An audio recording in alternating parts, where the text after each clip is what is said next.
Bonjour, c'est Capucine et bienvenue dans ce podcast.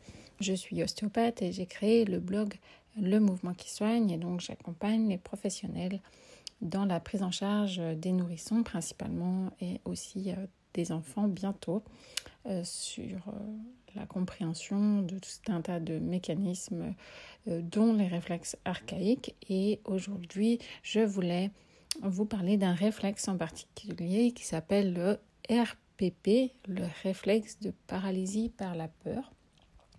Parce que je pense que c'est intéressant, surtout en ce moment, de parler de ce réflexe.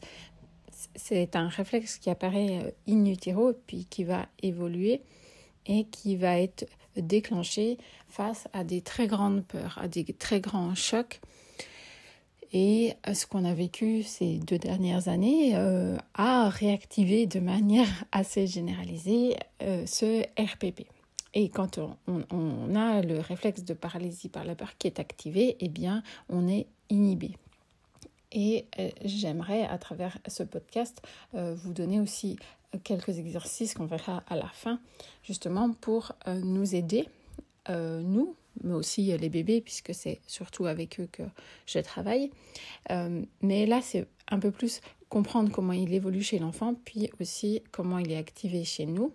Et parce que je pense qu'il y a beaucoup de gens qui, suite à ces 2 années, ont souffert du RPP et se sont retrouvés dans des situations de paralysie où on n'ose plus avancer dans nos projets.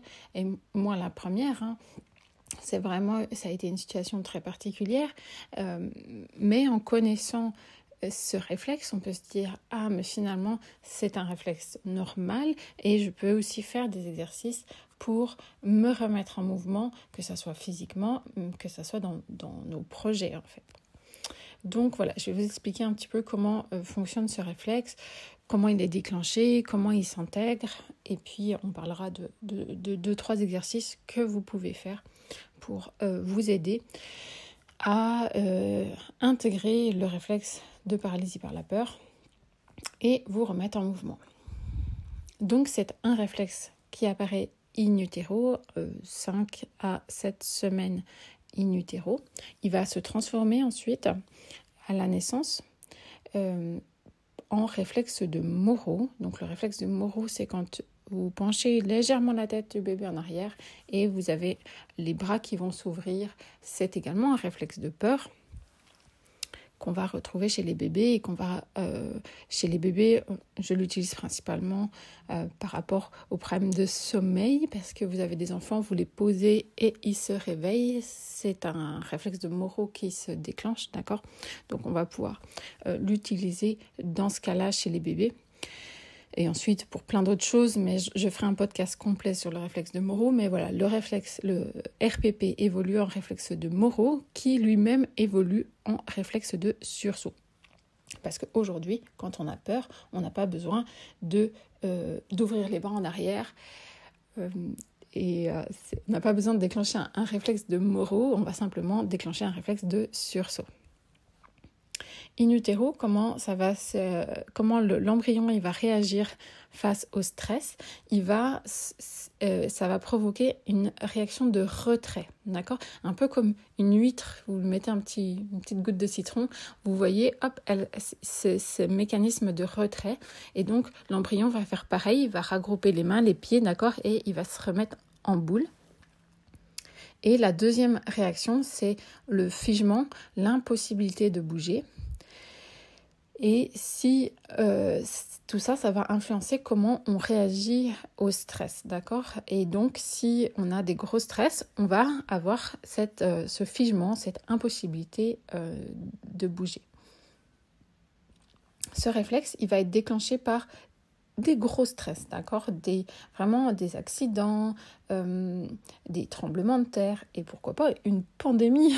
Donc voilà, c'est des réactions de retrait et de figement qu'on va pouvoir observer dans ce réflexe de paralysie par la peur. Donc vous allez me dire, bon, c'est bien, j'ai compris, quand j'ai un stress, si je suis paralysée, c'est du RPP qui se met en route. Comment je fais pour quand même avancer dans ma vie, dans mes projets. Je voulais vous parler de Thomas Hanna, qui a écrit un livre qui s'appelle Le mythe du vieillissement. Et son livre est très intéressant parce qu'il parle aussi de ce RPP. Donc lui, il va utiliser des termes un petit peu différents. Il va appeler des réflexes feu rouge puis des réflexes feu vert. Et c'est en fait c'est les réactions de base, on va dire, où on va avoir soit du retrait, soit attaque, d'accord ? Et en fait, ce qu'il explique, c'est qu'en fonction de nos situations de vie, on va réagir dans un sens ou dans l'autre et que notre posture va s'organiser en fonction finalement de tous les stress qu'on a subis. Et on va se retrouver nos postures en fonction de ça. Donc soit on va se retrouver avec des postures plutôt voûtées, qu'on observe de plus en plus, soit un peu, pas l'inverse, mais des gens qui ont une colonne très droite, assez rigide dans leur corps, et qui va être plutôt sur des choses de fuite.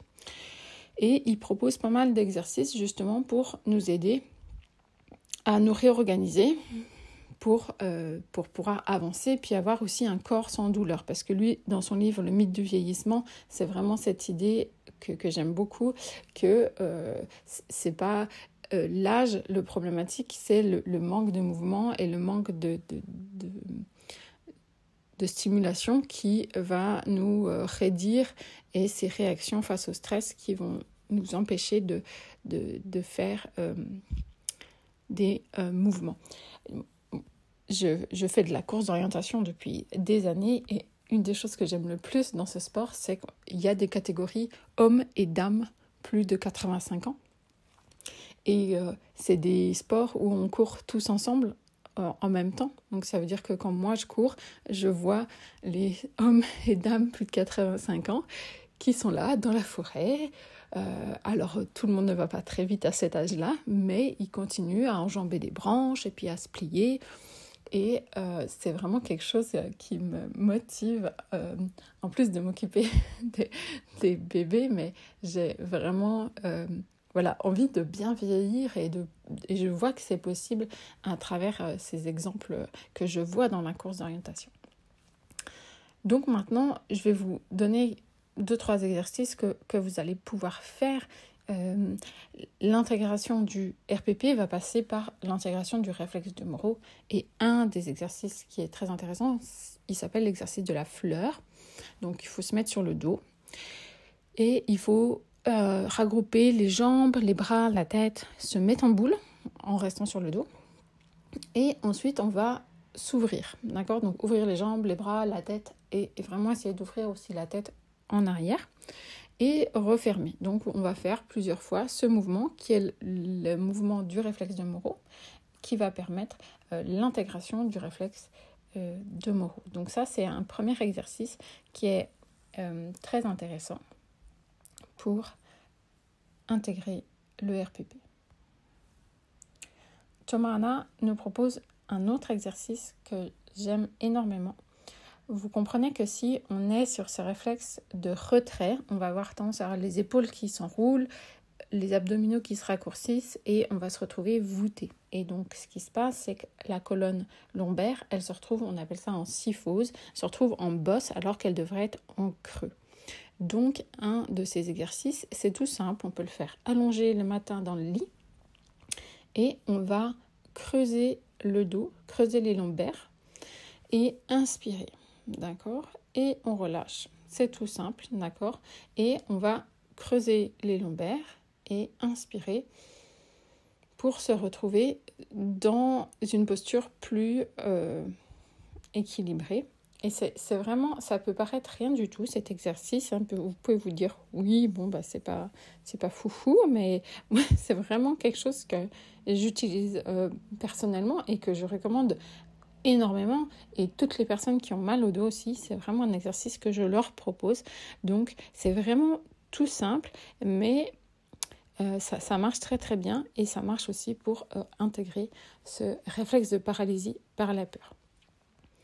Donc voilà, j'espère que vous pourrez faire ces 2 exercices, et puis n'hésitez pas à me dire ce que ce que vous en avez pensé de ce réflexe. Si vous voulez travailler avec des bébés, j'ai une formation qui s'appelle Bébé Pro que vous pouvez retrouver sur mon site Le Mouvement qui Soigne, où je vous explique comment prendre en charge les bébés de 0 à 1 an avec toute cette compréhension des réflexes archaïques.